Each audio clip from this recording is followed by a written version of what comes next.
¿Qué tal? ¿Cómo están? Deseo de todo corazón que Dios llene sus vidas de bendición y sean prosperados en toda buena obra que han comenzado. Que la bendición de nuestro Altísimo Dios se extienda a todas sus familias y conocidos. Qué bueno, hermano, que estás una vez más en este tu canal, Un Café entre Hermanos, donde hemos estado mirando algunos temas que necesitamos tener bien presentes para que nuestra vida sea más grata a nuestro Hacedor y podamos alcanzar el cumplimiento de las promesas del Altísimo Dios. Mi hermano, mi hermana, te voy a invitar en esta ocasión a que tú abras tu Biblia y vayamos al libro de los Salmos, en el capítulo 138 o el Salmo 138, en el verso 8. Y vamos a leer simplemente la primera estrofa. Dice así mi traducción. Insisto, tu traducción pudiera decir una forma diferente, pero déjame decirte que a veces la misma palabra que está en el idioma hebreo tiene algunos significados diferentes y el traductor es libre de aplicarla conforme a su criterio. Por eso mi traducción dice así en Salmo 138, verso 8. Jehová cumplirá su propósito en mí.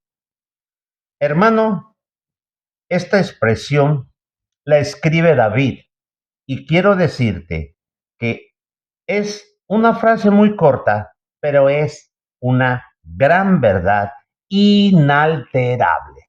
Y nos conviene a ti y a mí estar conscientes y ciertos de esta verdad. Dios tiene propósitos para cada una de sus acciones. No hay ni una sola acción de nuestro Creador, de nuestro Señor, que no lleve un propósito implícito al haber sido dado. Por eso, el salmista, siendo consciente de esto, escribe y dice que el alto Dios, Yahweh o Jehová, cumplirá su propósito en él, dice David, dice en mí. Así que mi hermano, no existe ninguna de las acciones de nuestro Dios que no lleven un propósito a llevarse a cabo, a cumplirse. Pero dirás, ¿qué es en sí un propósito? ¿Cómo puedo yo entender esto de propósito? Mira, yo me metí al diccionario de la lengua de la Real Academia Española y ellos vierten así cuando buscas la expresión propósito. Dice, el propósito es el ánimo o la intención de hacer o no hacer algo para alcanzar un objetivo predeterminado, algo que se tiene planeado, algo que está diseñado. Como puedes verlo, mi hermano, un propósito no es algo a la aventura.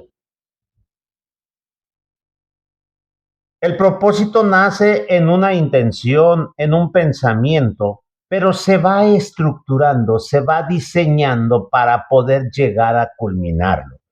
Hay muchas gentes, hermano, y creo yo que todos los seres humanos diseñamos propósitos o tenemos o adquirimos un principio de propósito, pero la mayoría de ellos no se cumplen por la sencilla razón de que no lo hemos reestructurado, no lo hemos bosquejado, no sabemos, en pocas palabras, cómo llegar al cumplimiento de dicho propósito.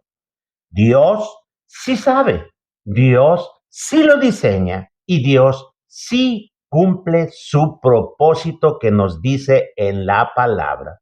Por eso, cada una de las profecías que se registran en la Biblia, cada una de las promesas que le hizo a sus seguidores, en el tiempo fue dando cumplimiento, pero conforme al plan, a la voluntad soberana de Él. En la Biblia dice que Dios tomó al pueblo de Israel, ser esclavos de Egipto, y los trasladaría a una tierra que fluye leche y miel. La intención de hacer eso fue dar cumplimiento a la promesa que le dio a Abraham, a Isaac y a Jacob. Pero no era nada más, hermano mío, de agarrar los descendientes de estos patriarcas, la nación de Israel, y tomarla de esclavos y llevarlas a una tierra que fueran ellos los propietarios. No, había una intención, había un propósito, había una clara intención y diseño de razón por lo cual le daba cumplimiento a estas promesas. No hay nada, hermano, en Dios que no lleve un propósito para cada acto.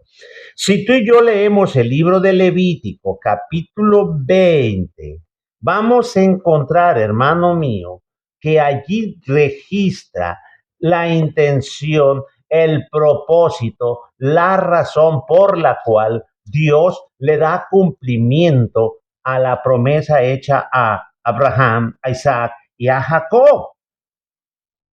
Dice en el capítulo 20 de Levítico, verso 7, escribe y dice así: santificaos pues y sed santos, porque yo, Jehová, soy vuestro Dios. Este es el propósito, hermano, que el pueblo de Israel como nación, Dios le encarga. Ustedes tienen que ser santos, ustedes se tienen que santificar porque yo soy vuestro Dios, yo quiero eso de ustedes. Y hermano, a raíz de ese propósito, todo lo que le promete se lo va a dar, pero en esa condición. Y no solamente le dice tú santifícate como tú quieras, no, les da también la forma en que el israelita o el creyente puede santificarse a la altura que el Padre Eterno quiere. Mira, en el libro de Deuteronomio, en el capítulo 8, dice así: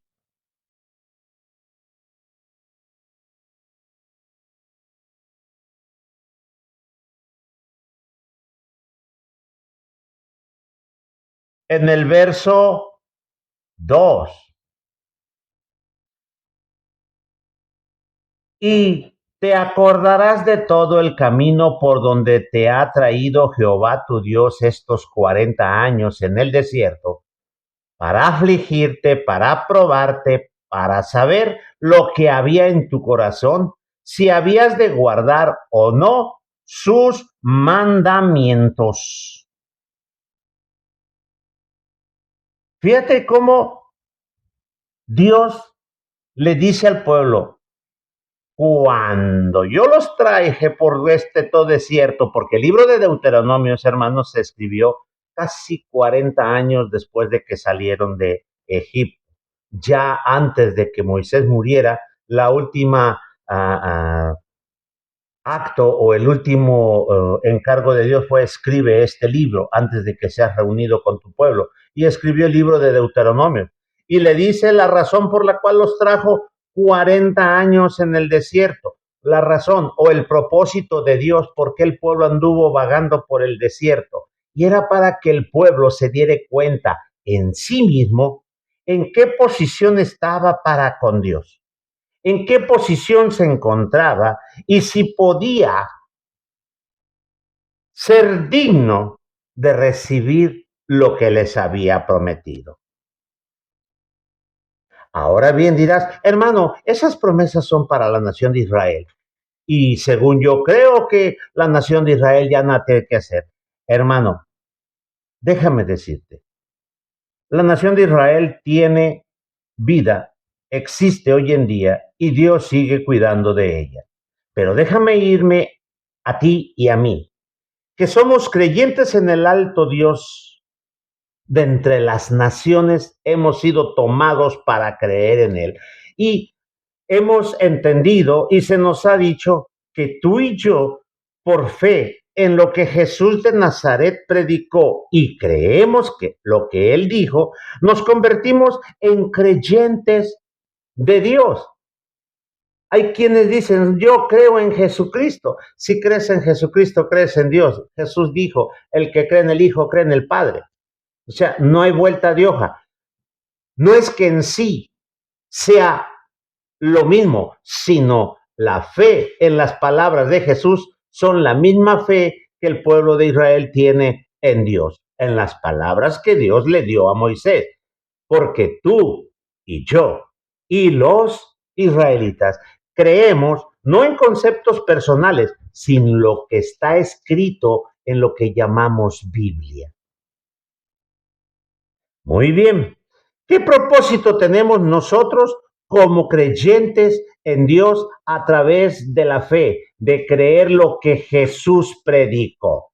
Efesios capítulo 1, verso 3, dice San Pablo escribiendo a los creyentes que estaban en la ciudad de Éfeso, dice, bendito sea el Dios y Padre de nuestro Señor Jesucristo, que nos bendijo con toda bendición espiritual en los lugares celestiales en Cristo, según nos escogió en Él antes de la fundación del mundo, para que fuésemos santos y sin mancha delante de Él. Lo mismo que le pide a la nación de Israel, sean santos porque yo soy santo.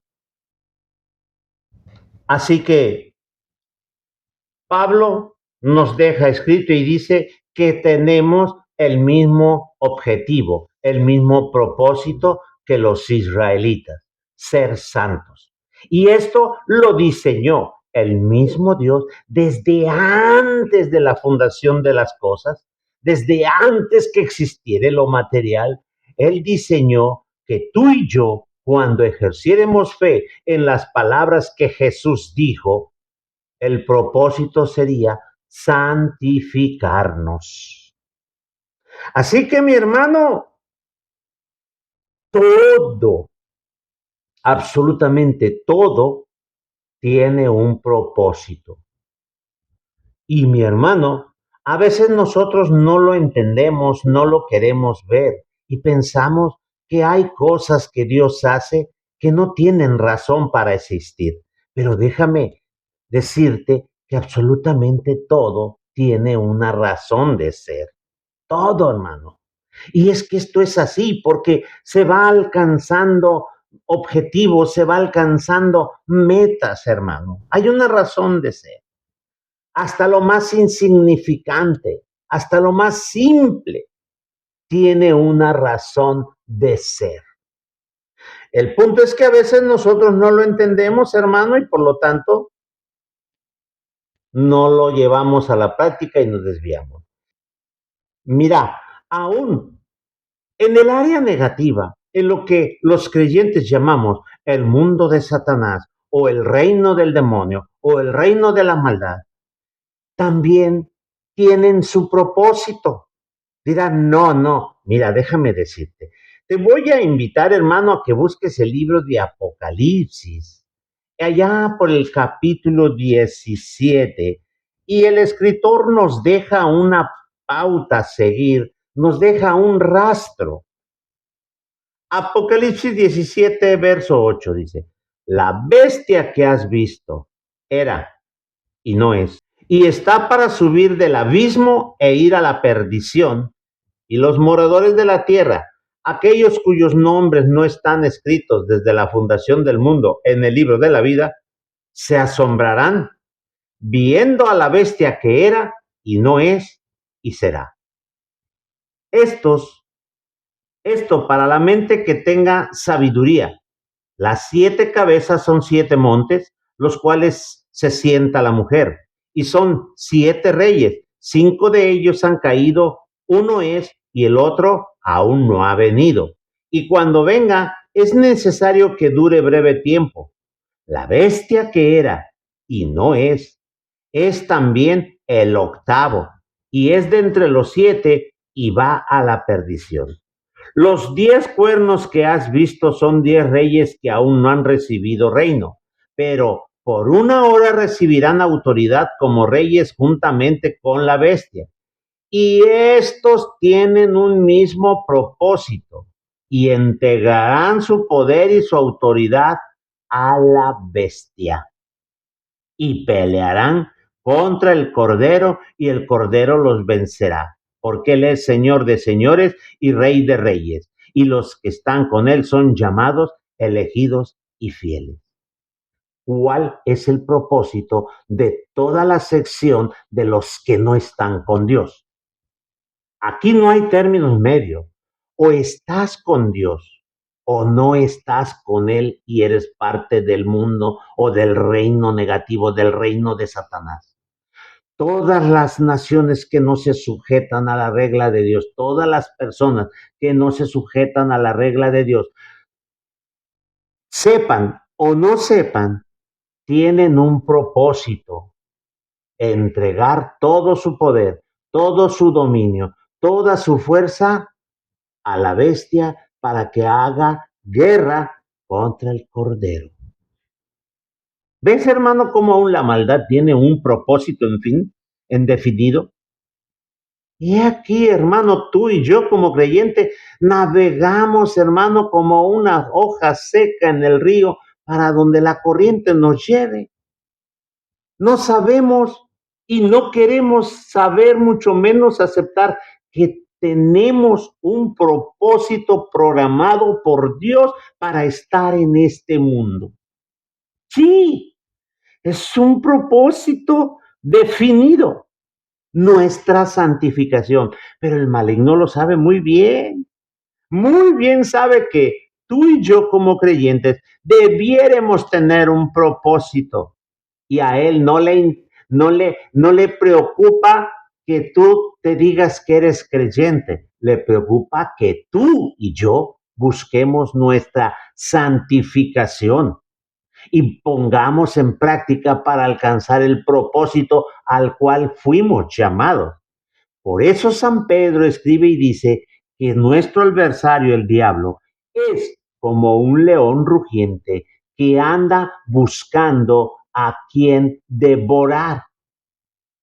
Y él es tan astuto, pero tan inteligente, que va a buscar la parte más flaca de aquel que quiere alcanzar el propósito divino, la parte más débil del creyente, y allí ataca. No le va a ir a hacer la vida de cuadros a alguien que está santificado, a alguien que anda de a de veras con Dios. No, a ti y a mí, si andamos abajo, nos tiene bien tendidos y nos tiene agarrados con cosas que no valoramos nosotros como problema.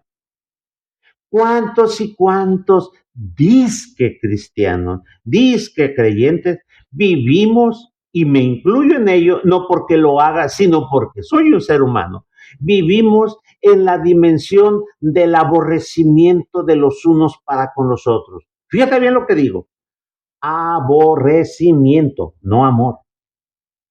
Porque ahí estamos congregados y nos detestamos los unos con los otros, nos tijereamos, nos mordemos, nos criticamos, vemos al de enfrente y decimos a nuestro interior: ese no vale ni un cacahuate.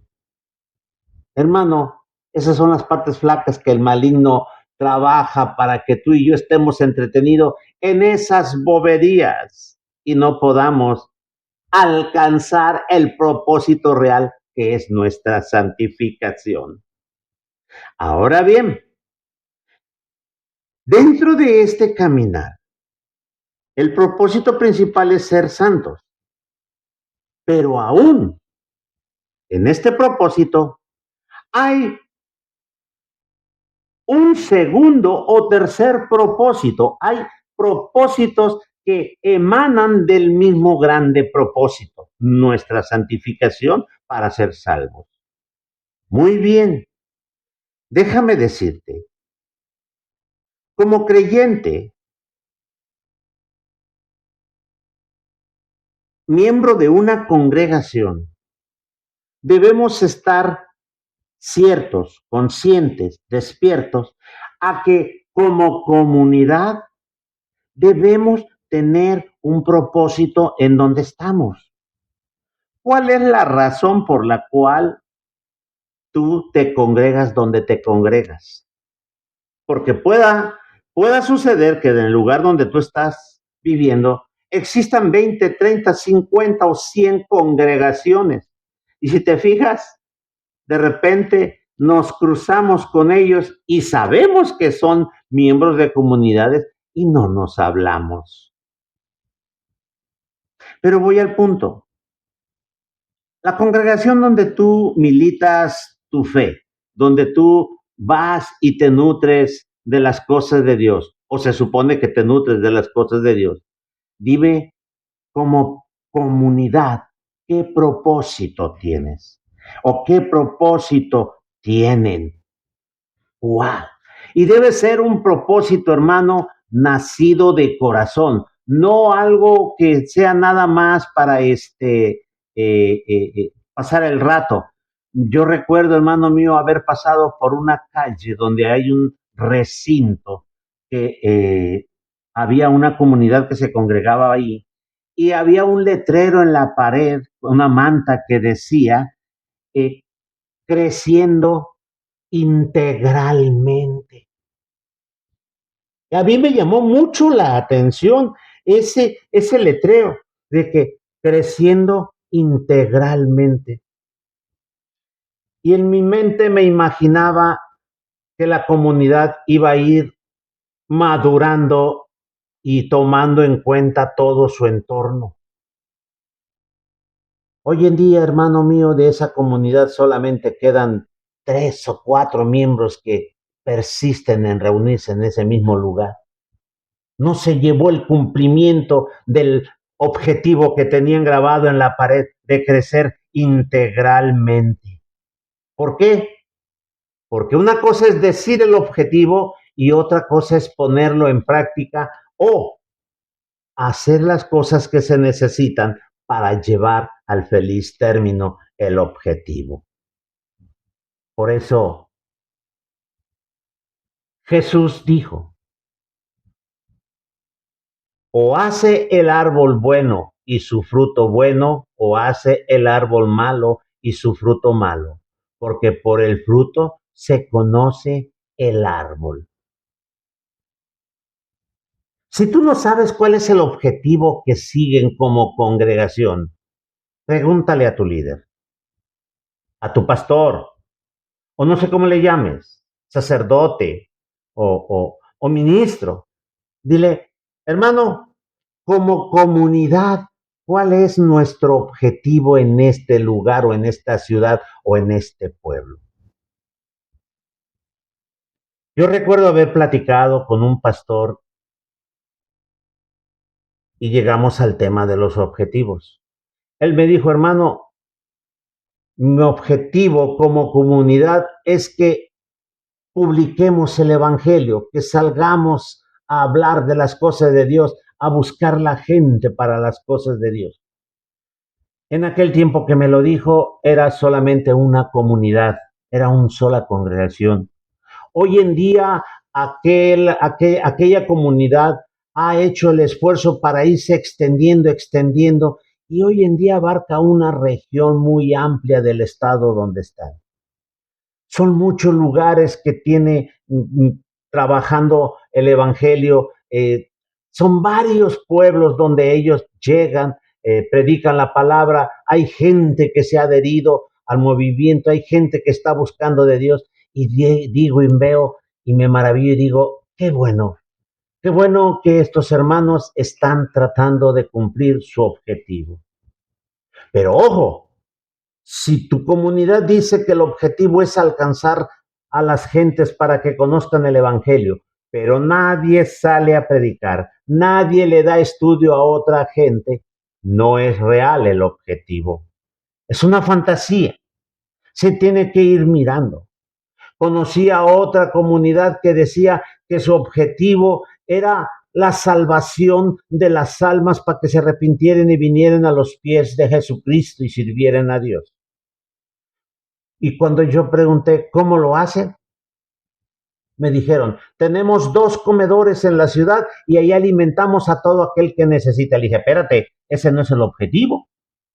Un comedor cristiano es para que los que tienen hambre coman, no para que se conviertan a Cristo. Le dije, ¿cuántos has tomado de esos lugares y ahora son miembros en la comunidad? Ninguno. ¿Ves cómo no es el mismo objetivo? ¿Ven cómo no es lo que se dice? Mi hermano, en esta vida existen los propósitos materiales y los propósitos espirituales. Si tú no tienes percepción de las cosas de Dios, no podrás tener un propósito espiritual. Vas a canalizar toda tu fuerza en un propósito material. Pero si tú eres miembro de una comunidad o eres alguien que empieza a buscar las cosas de Dios y siente el gusanito en su interior de relacionarse con el hacedor de las cosas, su propósito tendrá que ser un propósito espiritual. Pero ojo, no todos los que están en una comunidad cristiana o en una congregación o que dicen ser seguidores de Dios tienen un propósito espiritual. No, muchos, pero muchos de ellos sus propósitos son materiales. Y esto ha sido siempre. Hay quienes están orando, ayunando, haciendo cadenas de oración. ¿Por qué? Porque quieren que en la comunidad o un determinado hermano prospere ampliamente, cambie su casa por una más grande, para que Dios le ayude a cambiar su auto por uno más nuevo, para que tenga un mejor trabajo, para que compre unas cosas materiales. Pero esto ha sido así porque no han podido sentir la espiritualidad. En el Evangelio de San Juan, en el capítulo 6, se narra cómo Jesús alimentó a una multitud, a 5,000 personas, si no estoy equivocado. Usó 5 panes y 2 peces y alimentó a todos y sobraron 12 canastas. Cuando la gente se alimentó y se quedó satisfecha y sobró, se dijeron uno al otro, oye, nos conviene este hombre como rey en Israel, porque te imaginas, él nomás hace la oración y comienza a partir el pan y se multiplica y así nadie trabajaría, todos estaríamos sustentados por el poder de este hombre. Dice el texto que Jesús, intuyendo que era lo que querían, se les perdió. Cuando lo vieron al siguiente día, le preguntaron, ¿cómo le hiciste para venirte aquí? Si del otro lado del lago te dejamos, cuando se vino la única barca no te subiste. Y Jesús fue al grano y le dijo, ustedes me buscan no porque crean en mí, me buscan porque miraron la multiplicación del pan, miraron la señal, el milagro y dijeron, de aquí somos, vamos a comer sin trabajar. Y les dijo, busquen el alimento que a vida eterna lleva, lo cual no perece. Todo lo material perece, dice, todo el alimento que se consume perece. Es decir, todo bajo este sol tiene caducidad, tiene un fin. Lo que es espiritual es eterno. Fíjate, mi hermano, cómo los objetivos cambian. Aquellos le dijeron, maestro, ¿y qué vamos a hacer para poner en práctica esos objetivos? Que ustedes crean en lo que yo les digo. Y muchos de ellos dijeron, no quiero eso. Muy bien, hermano. Ahora la pregunta es, ¿tú qué propósito tienes? Se supone que todo creyente, todo cristiano dice, es que yo soy salvo. ¿Salvo de qué? Soy salvo de la condenación. ¿De cuál condenación? ¿de qué te salvaste? ¿De qué no te condenas? ¿O de qué te vas a condenar? ¿O cuáles? Son palabras que se nos metieron, nos las inculcaron y ahí las traemos como una canica en un bote grande sacudiéndola, pero no entendemos nada. Hermano, tu propósito espiritual debe ser cada día trabajado. Debes tú tenerlo bien presente cuál es. Si tú no sabes, no tienes propósito. Dirás, es que yo quiero entrar al reino celestial, quiero ser parte del reino de Dios, el reino de los cielos. Por principio de cuentas, Pablo escribe en Romanos y dice, porque el reino de Dios, o el reino de los cielos, como quieras llamarlo, es justicia, paz y gozo en el espíritu. No es comida ni bebida, dice claramente. Así que no son cosas materiales. Es un objetivo espiritual, paz, gozo en el Espíritu Santo. Hermano, ¿cómo podremos alcanzar la paz interior? ¿Cómo podremos gozarnos en medio de todo este sufrimiento que hay? ¿Cómo podemos, hermano, conociendo lo que es lo espiritual? Pero ¿cómo lo vas a conocer si ni siquiera lees tu Biblia?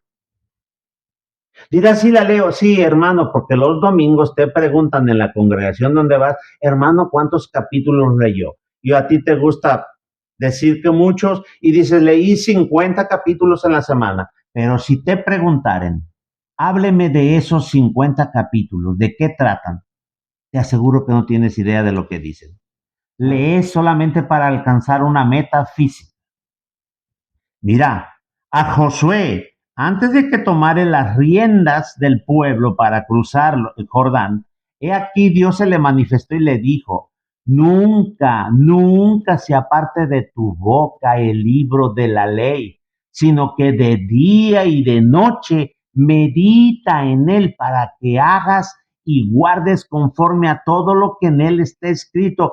Y entonces harás prosperar tu camino y te saldrá todo bien, o caminarás por él. Fíjate cómo es la condición. Medita, o sea, estudia lo que dice la palabra, la Torah, la ley, los conceptos, la Biblia, de día y de noche. Hermano, no se trata de que en un año leas toda la Biblia, se trata que vayas entendiendo porción por porción. Por cierto, hoy en día los editores de las Biblias diseñan un programa para que en un año tranquilamente tú leas toda la Biblia. Para mí, en lo personal, se me hace un poco tanto cuanto ridículo, porque para un hijo de Dios que le gusta la espiritualidad, si quiere solamente leer, la Biblia la puede leer en 3 meses de punta a punta o antes, porque va a usar todo el tiempo disponible para ello. Y no te lo digo al aventón, yo lo he vivido eso. Cuando yo comencé en este menester, hermano, en un lapso de 3 meses, yo leí de Génesis hasta la última hoja de Apocalipsis. Pero eso sí te digo, cada momento del día que tenía disponible libre era para yo leer el libro. Y nunca he dejado de leer. Ahora leo una porción y me pregunto qué quiere decir, cómo lo puedo entender y tengo que buscar y voy, me meto a un diccionario en hebreo, me meto en un diccionario en griego, me meto a los escritos, cómo está la palabra en hebreo, cómo está en griego, qué opinan aquí, qué opinan allá, checo cómo se ha entendido a lo largo del tiempo en todo lo que está escrito y que puedo tener acceso a ello. Hasta entonces sopeso y llego a una conclusión. Hermano, tú cargas tu Biblia bajo el sobaco y ni siquiera la abres. Entonces, ¿cómo podrás tener acceso al reino de los cielos? ¿Cómo podrás vivir en justicia, paz y gozo en el Espíritu si no sabes ni por dónde caminar? Muchos, muchos a lo largo del tiempo se han olvidado de Dios, se han alejado de Él. Dirás, ¿cómo? Sí, llega un momento en que se fastidian de este camino, ya no le encuentran el sabor, pierden de vista el objetivo y eso es muy peligroso.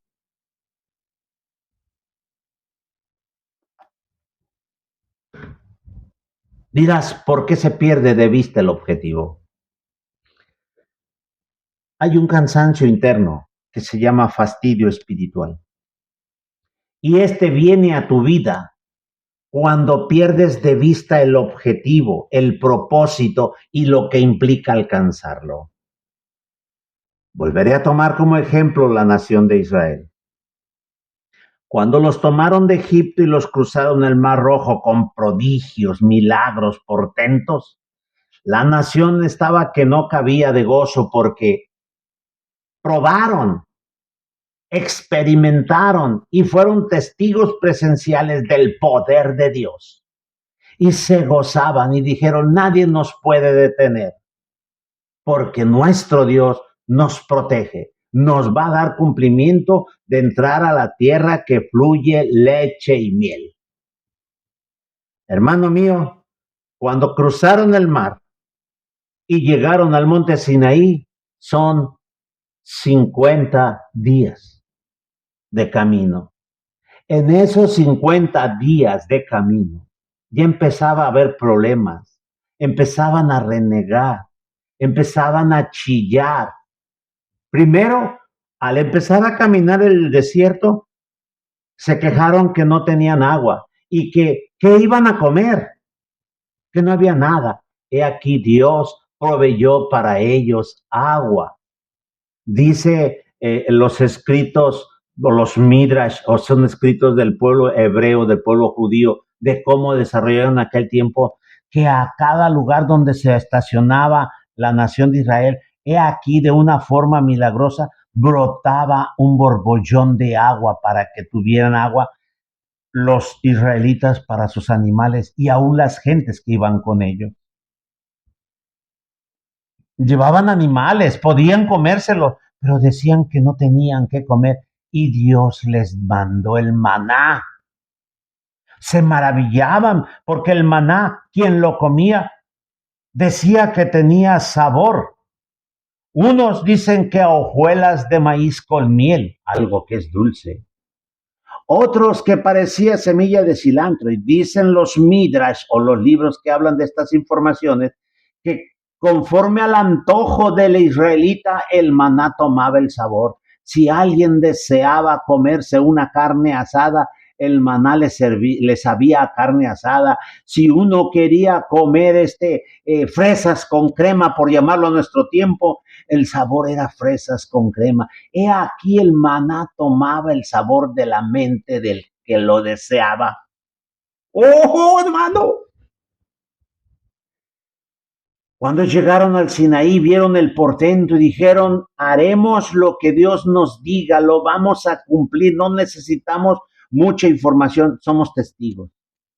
Pero cuando llegaron a la tierra prometida y mandaron espías y regresaron, y Dios les dijo, 40 años los voy a traer por el desierto. Y comenzaron a caminar, hermano. 38 años después de que llegaron a la frontera de Canaán, estaban una vez más cerca de la frontera, 38 años después del Sinaí. Dice, hermano, que tuvieron una bronca. Dice que el pueblo comenzó a quejarse con Moisés, comenzaron a hablar mal y dijeron, estamos cansados, estamos hastiados, ya no queremos más esto. Además, nuestros cuerpos comen solamente maná. Mira, vamos al libro de Número 21.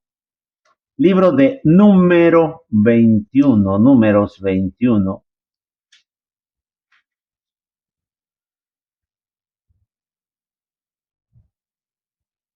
Verso 4 y 5. Dice así, después partieron del monte de Or. Ya había muerto Aarón, camino del Mar Rojo para rodear la tierra de Edom, y se desanimó el pueblo por el camino. Se desanimó, hermano, viendo la gloria de Dios. De día una columna de humo que los cubría, les cubría del sol, y de noche una columna de fuego que les iluminaba para que no tropezaran. Y aún así se desanimaron.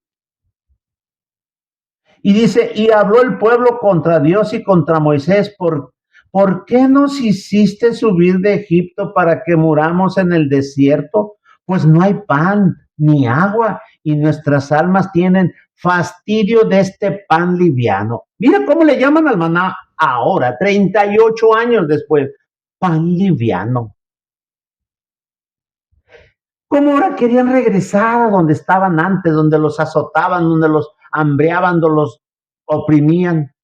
Mira qué curioso es el ser humano. Mira qué curioso es el creyente hoy en día.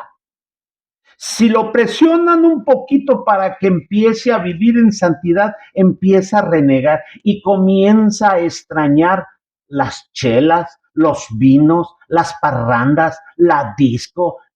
Hermano, yo he sido testigo a lo largo del tiempo como muchos jóvenes en la iglesia, en cuanto iba a comenzar la predicación, hermano, había algunos jóvenes que se me barrían, se salían y se iban.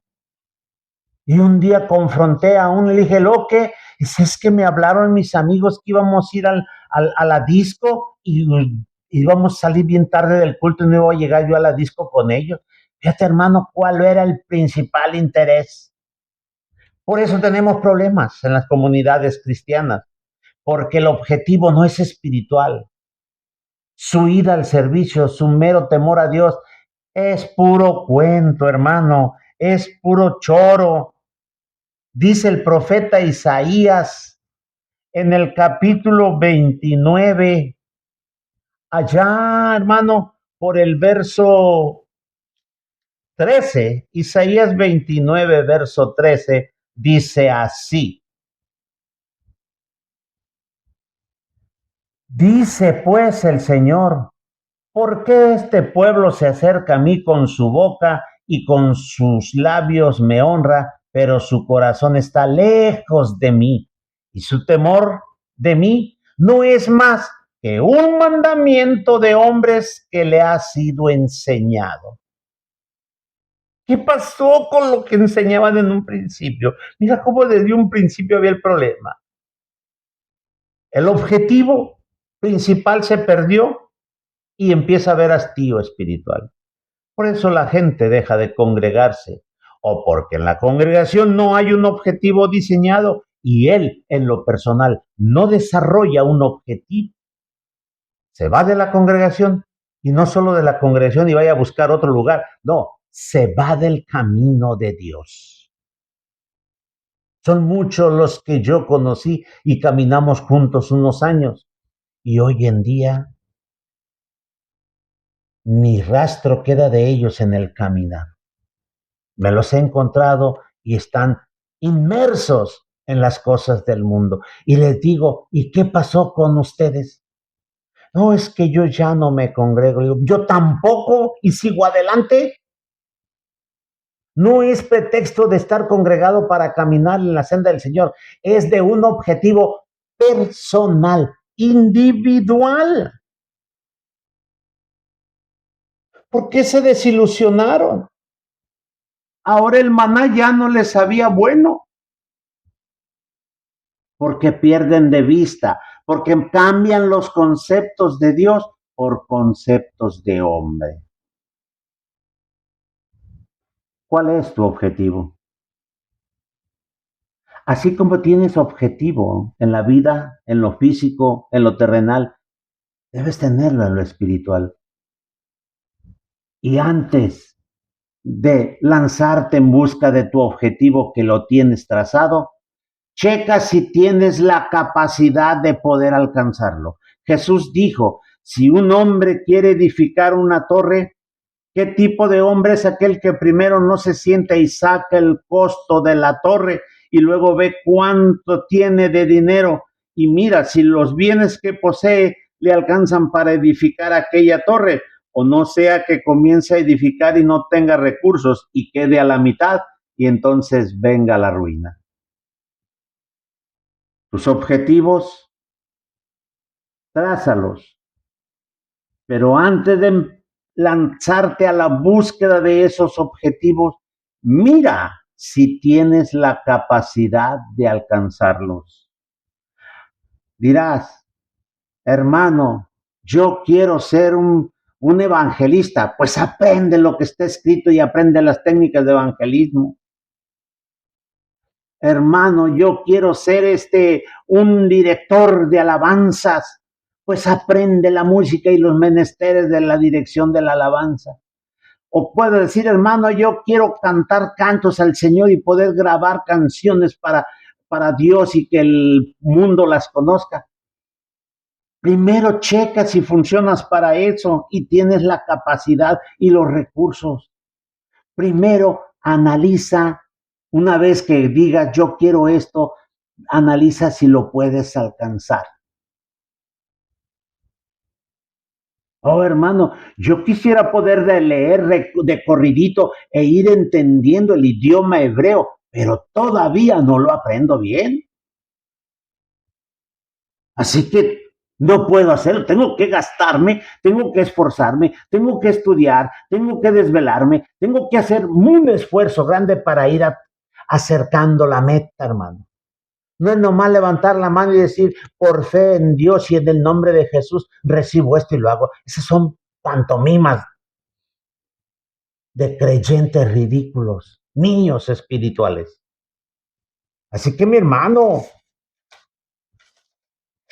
ay, ¿cuál es tu objetivo?